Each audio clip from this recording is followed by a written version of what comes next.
So once you have your equipment, you're ready to start creating your footage and uploading it to YouTube. So what's the average day like for a YouTuber? How do you go from start to finish and save yourself as much time as possible? Well, everyone works differently, but it's certainly worth coming up with a workflow to minimize the amount of time and effort that will go into making videos. It's very important that your content be uploaded regularly in order to avoid losing your subscribers. And with that in mind, you need to be able to rely on a simple process to keep making more videos. To start with, you should try to keep an area in your home or studio ready for filming at all times. Designate a corner of an office or somewhere else to record your footage. That way, you won't have to get everything out and set everything up each time you want to film. It'll be there ready for you to go right away.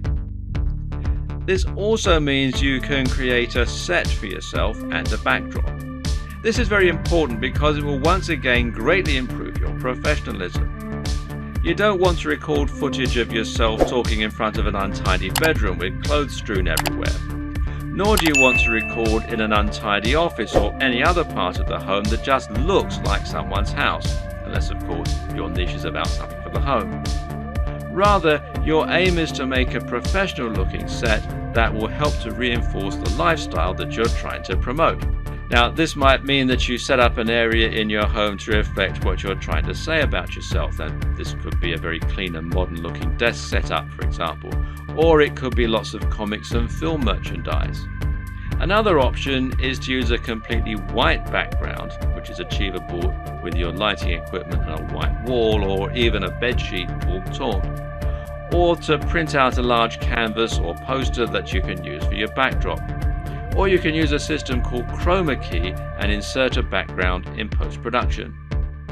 Whatever you eventually decide, just make sure you have everything right where you need it, and you know just where to stand, and you have somewhere to prop a script. A good tip is to write yourself something of a script before you start, but to be generally quite relaxed in the way that you stick to this script. It's fine to work from it rather than reading it out verbatim.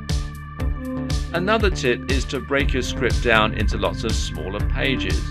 This way you can glance at the next section, perform it, and then move on to the next part. If you have a big enough storage card, then you can record everything in one take and then subsequently edit into a video that people will want to watch. But to do this, you also need to make it as easy as possible for yourself.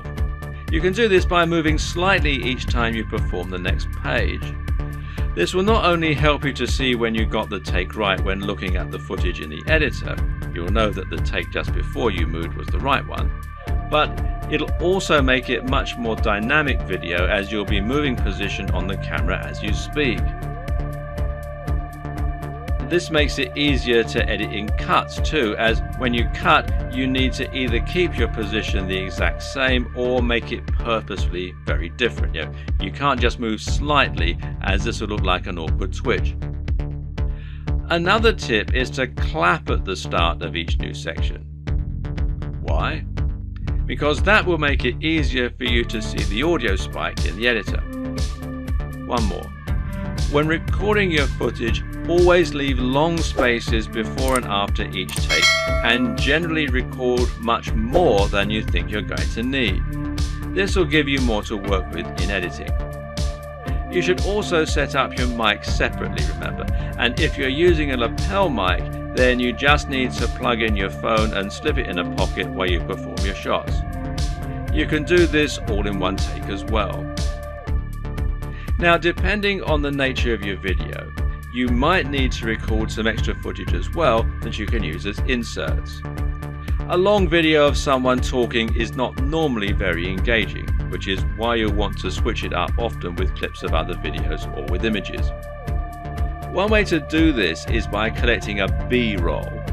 Now, this is insert footage of the product you're reviewing, of your location, or of anything else that is related to your subject matter. The way you'll then use this is to have your audio running continuously in the background and then switch the footage of you speaking for footage of your products or of the environment. Collecting B-roll is a definite skill and will involve using the tracking head and tripod as discussed earlier. Try checking out technology videos from the likes of Android Authority, Techno Buffalo and The Verge, amongst others, and you'll find they always include shots of phones and computers next to pen to paper, or by running water, or in the middle of grass and plants. In any case, the environment helps to showcase the beauty of the design and engineering, and it makes the shot more interesting, than just a simple shot of a phone in someone's hands. This shows off that lifestyle again, and it makes everything look attractive and desirable. Once again, you can always record more than you think you're going to need. You've been surprised of just how quickly you can run out of B-roll while talking, so get as many shots as you can possibly think of. You can also use other types of insert footage. For example, you might want to use footage of yourself working out while talking about fitness, or you might want to use clips from other YouTube videos, being careful about copyright of course. The latter you can accomplish by using various tools that allow you to download YouTube videos. A good choice is Hyper for YouTube, which you can download for free from the Windows Store. There are all manner of other ways to collect fun footage too. How about using a time-lapse, for example?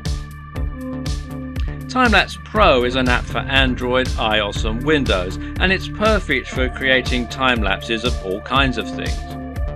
Once everything is done, you're ready to edit your video. Open it up in your chosen video software and import it along with all the additional graphics, sounds and other materials you intend to use. You now want to sync up your audio to your video, and most programs offer easy ways for you to do this. In Adobe Premiere, for example, it's a simple matter of right-clicking on both and then selecting Synchronize and then by audio track. Now the audio will be in sync, and you can just put the video on mute so that it's replaced by the high-quality audio you recorded separately. Now just link the audio and the footage so that any edits you make will affect both, as though they were recorded at the same time from the start. You'll want to line all this up so that you have all your footage in order and so that there are no awkward pauses. It's also important to keep things moving and to keep things dynamic all the way through. If you're using lots of B-roll, then you should make sure you move from panning shot to panning shot. It should never be motionless or you'll lose focus. So make sure that you record lots of footage so that you have lots to work with, but then edit heavily too so that you're losing lots of it. Once everything is in order and the sound is lined up, you can then start to insert your extra footage and lay this over the top, intersperse it. Normally, you'll keep the audio going continuously and just cut back your video as you do this. If you watch the aforementioned Android Authority videos, then you'll notice that they tend not to have much of themselves talking at all. They have a clip at the start and at the end, and perhaps one or two in the middle, and the rest is all B-roll. Finally, try adding the video opener, any bottom thirds, and your logo and your music, and make sure that you get the audio balance right with the music, and consider using a small introduction before the opener. These final touches will give your video a real air of professionalism while helping to really drive home your branding. Now you just need to save your video in a format that YouTube likes, such as MP4, and then start to upload it to your YouTube account. All this can take a fair bit of time, so be sure to leave yourself time unless you have a really fast connection. And this will be even truer if you're using 4K footage. A tip is to use Chrome to upload. Google made Chrome and they own YouTube, so the two play nicely together. If your upload is interrupted and you're using Chrome, then you'll be able to resume it from where you left off later on, even if the computer's been turned off. While your video uploads, you can use the time to fill out a few of the extra details that YouTube requires from you. YouTube will ask if you want to monetize your video with ads, for example.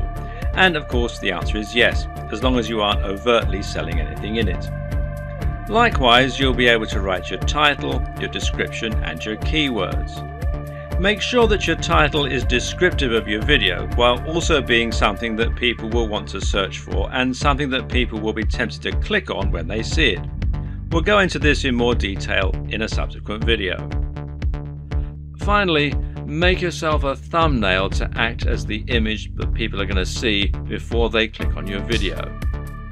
If you don't do this, then YouTube will select a still from the video itself, and while this can work, it might not give potential viewers the right impression of what your video is all about. The right thumbnail image can make a huge difference by making your video much more appealing and impressive looking when it appears in the feed.